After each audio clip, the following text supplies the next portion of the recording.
Hey guys, it's Anjanae and welcome to my new gluten-free channel. I thought that I'd start a channel about kind of like doing reviews for gluten-free foods, and maybe even going into doing maybe some like cooking segments with some gluten-free recipes, things like that. I wanted to start off, I guess, by giving just a little bit of a like a backstory on this whole gluten-free journey of mine. I never had an issue with gluten until, honestly, I can't remember exactly when. I think I was like right out of high school. I think it was probably like my senior year of high school, freshman year of college, something like that. So that was back in around 2007, 2008. I didn't know what it was. I just started having symptoms and I didn't even know what gluten was, and I didn't know what it was for the longest time, so I kept eating gluten, and then it got to a point, I don't remember exactly when it was, but it got to a point where I would have symptoms like all day every day for, I want to say a good couple of years. And one of the main, I don't know why I was stuttering right there, one of the main symptoms that I had was just like being nauseous all the time. So I am not gluten-free because it's cool, because quite honestly I don't think it's that cool to be gluten-free. I think it's cool to eat whatever you want to eat, and I wish I can go back to it. Technically I can. I got tested, let's see, it's 2016, maybe around 2013, I think it was. I got tested and it came back negative for celiac disease. And the doctor, he just said basically just cut it out and see if you get better, and then put it back in and see if it comes back, see if the symptoms come back. So I did that. I think I started reading up on it, I don't know, maybe around 2010, 2011, I think. And I realized what it was. So I went on ahead and I cut it out for a little while and felt a little better, and then put it back in, and so I was pretty convinced that it's gluten. I don't have any other type of allergies that I know of. Like, a lot of times when people cut gluten out, and I see like blogs and YouTube videos and things about it, they're also cutting out other things. So I don't know if it's a diet thing or if it's just they're also allergic to or have an intolerance to dairy and soy and peanuts and everything like that. To my knowledge, I don't have an intolerance or an allergy to anything else. So this channel is basically about gluten. I'll let you know if the ingredients on like the packaging says soy or milk or whatever.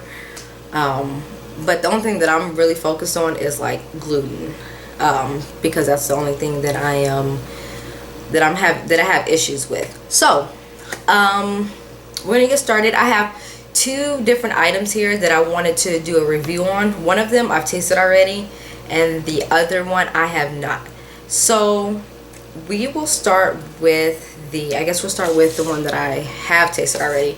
And this is, the brand is Enjoy Life soft baked, well, the brand is Enjoy Life, and then they're soft baked cookies, Snickerdoodle. So on the box it says dairy free, nut free, soy free, and then of course it's marketed as gluten free.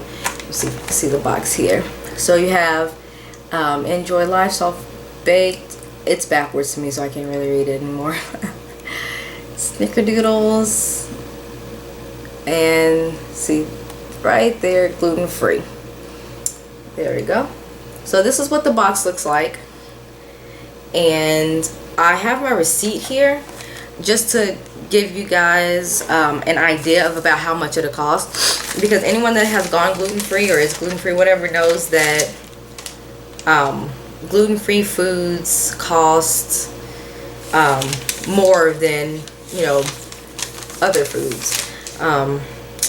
Let's see here. So this is, let's see, Enjoy Life. Here we go. So this was $4.79 for this box of cookies. But so the $4.79 is at H-E-B. Of course, they're, you know, not gonna cost the exact same everywhere you go. This is H-E-B is a grocery store in Texas, and I'm located in Austin. So there's like a glare, but 1, 2, 3, 4, 4. Okay, so there are 12.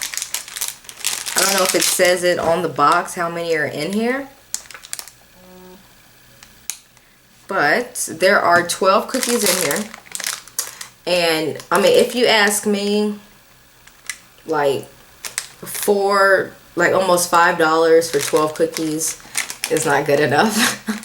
It's not good enough at all.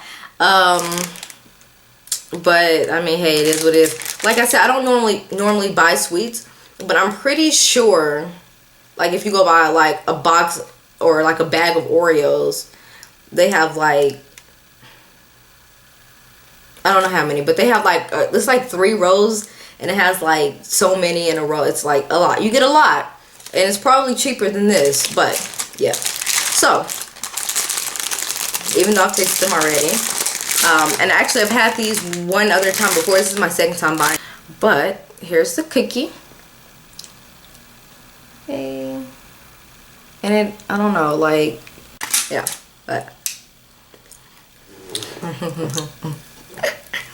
it's like 9:30 in the morning and I'm eating cookies because I'm a grown-up and you can't tell me what to do.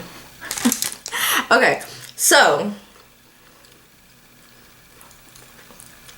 I should have got something to drink.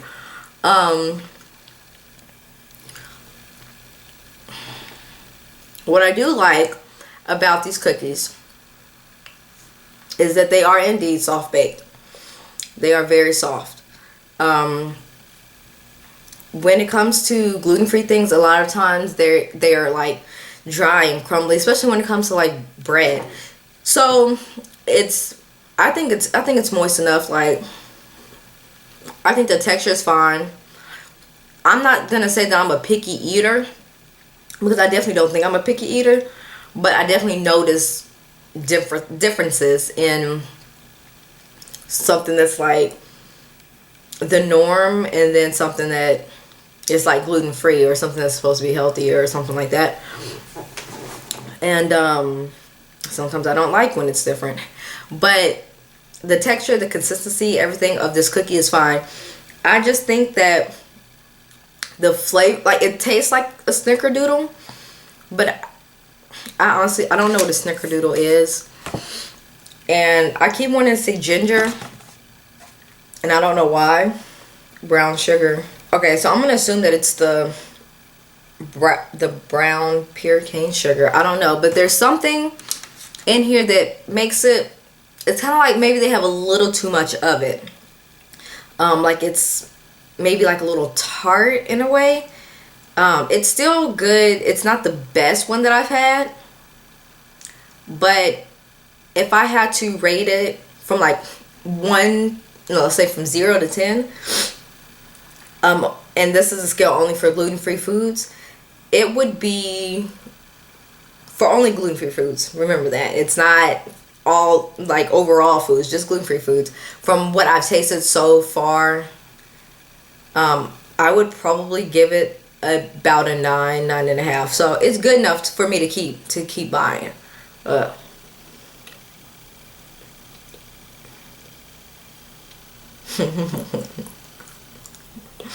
But it also tastes a little bit like toothpaste right now. I don't think that's in the cookie though. Okay. I'm gonna finish that cookie in a minute.